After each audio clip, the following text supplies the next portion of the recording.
Hello friends, I am Namit Gupta. I hope you are well guys. और आप सब अपना ध्यान रख रहे हैं, लेक्चर्स भी देख रहे हैं, पढ़ाई भी कर रहे हैं। लेक्चर स्टार्ट करते हैं गाइस। इससे प्रीवियस लेक्चर में अब तक हमने जॉइंट स्टॉक कंपनी का मीनिंग पढ़ा, उसके फीचर्स पढ़े, उसके मेरिट्स पढ़े। इस वीडियो में हम पढ़ेंगे the limitations of joint stock company के जॉइंट स्टॉक कंपनी के क्या क्या लिमिटेशंस हैं, क्या क्या डीमेरिट्स हैं। स्टार्ट करते हैं। बेसिकली आपको पता है कि मैं सारा जो कंसेप्ट होता है, सारा जो एक्सप्लेनेशन होता है वो एनसीईआरटी से ही देता हूं। फिर भी मैं कहूंगा कि आप एनसीईआरटी खुद भी पढ़ें, जिससे आपको और अच्छे से समझ में आए। ठीक है, आप एक्सप्लेनेशन को अच्छे से लिख के आ सके। स्टार्ट करते हैं। The very first limitation of joint stock company is lack of secrecy. कि यहां पर जो कंपनीज फेस करती हैं प्रॉब्लम, वो होती है लैक ऑफ सीक्रेसी की। कि सीक्रेसी की बहुत ज्यादा कमी रहती है। कैसे? The company act require each public company to provide time to time information, a lot of information to the office of the registrar of companies.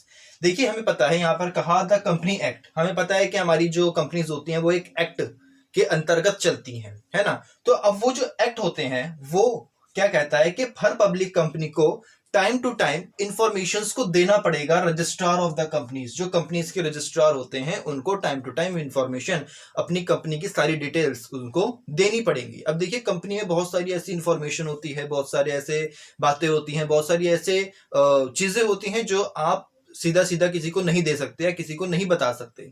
ठीक है। अब जैसे कंपनीज के साथ प्रॉब्लम क्या आती है कि कंपनीज को अपनी yearly financial report, financial statement market में डालनी पड़ती है, जिसकी वजह से उन्होंने पूरे साल में जितना प्रॉफिट अर्न करा वो पता चल जाता है आम जनता को, जितना लॉस अर्न किया वो पता चल जाता है, कहाँ इन्वेस्टमेंट करा, किस कंपनी में इन्वेस्टमेंट करा, कितने का करा, कितने की परचेज करी, कितने का बैड डेब्ट हुआ। यानी कि पूरा का पूरा उनका पिक्चर दिख जाती है कि भाई कंपनी कहाँ खड़ी है, कंपनी का क्या लेवल है।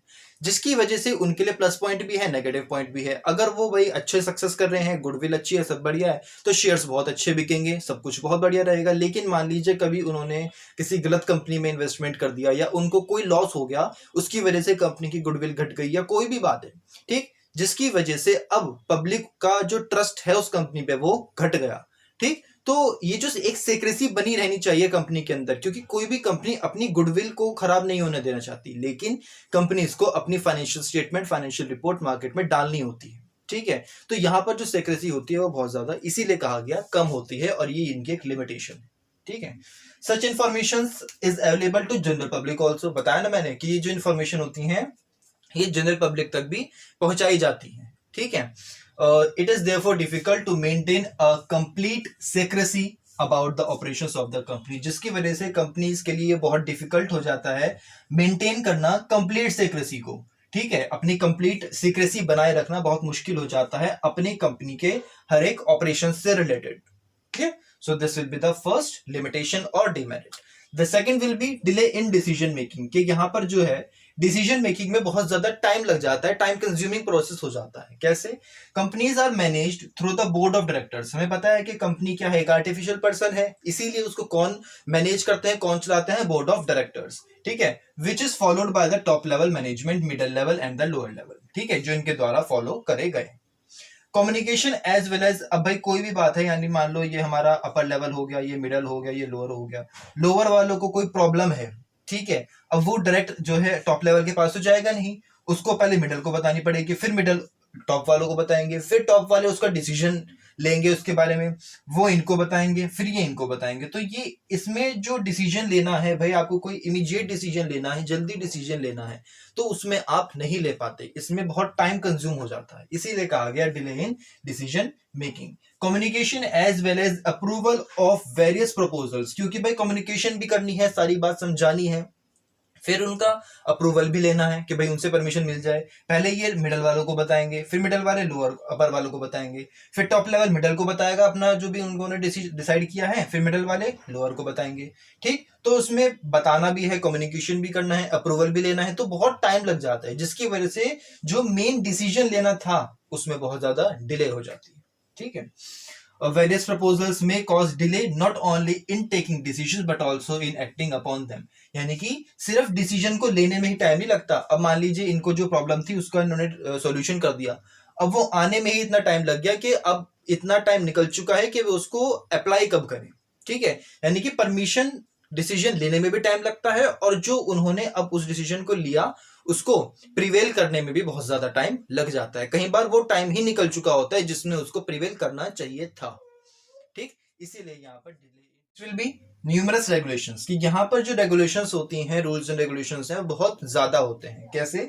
The functioning of a company is subject to many legal provisions, कि अगर आपको अपनी कंपनी का फंक्शन करना है, कंपनी चलानी है, तो बहुत सारे लीगल प्रोविजंस वहां पर होते हैं। एंड कंपल्शंस, बहुत सारे कंपल्शंस भी हैं आपके ऊपर, ठीक है, जो आपको फुलफिल भी करने पड़ेंगे, मानने भी पड़ेंगे।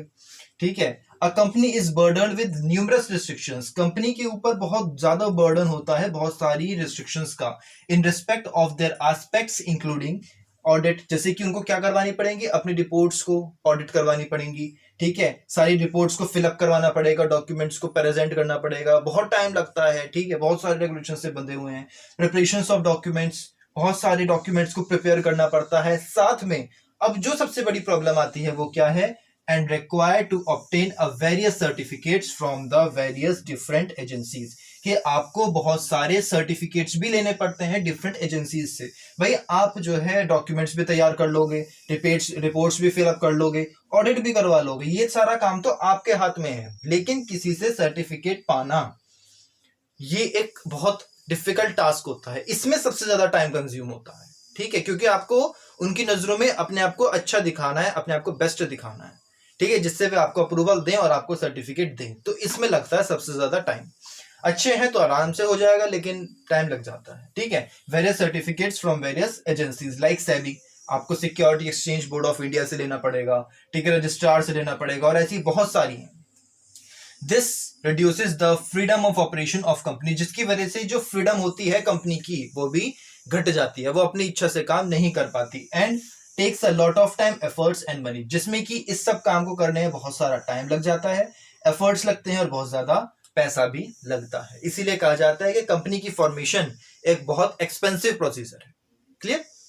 The next limitation will be complexity in formation, कि अगर आपको कंपनी बनानी है तो उसमें बहुत ज्यादा कॉम्प्लेक्सिटी है। क्यों? क्योंकि हमने इसका फीचर्स में पढ़ा था कि ये एक टाइम कंज्यूमिंग प्रोसेस है, एक्सपेंसिव प्रोसेस है, बहुत सारी रेगुलेशन की जरूरत होती है, बहुत सारी जगह से आपको परमिशन लेनी होती है, रजिस्ट्रार से परमिशन लेनी है, अपने बहुत सारे डॉक्यूमेंट्स प्रिपेयर करने पड़ते हैं, ऑडिट करवाना पड़ता है। ठीक है, तो जो फॉर्मेशन करनी है वो एक बहुत डिफिकल्ट टास्क होता है। ठीक, सो this will be the fourth limitation of joint stock company. I hope आपको चारों लिमिटेशन समझ में आई हैं। कोई भी डाउट हो, कोई भी क्वेरी हो, एडिशनल कुछ पूछना हो, आप कमेंट सेक्शन में मुझे मेंशन करें, मैं आपको क्लियर करा दूंगा। So keep watching the videos, keep learning.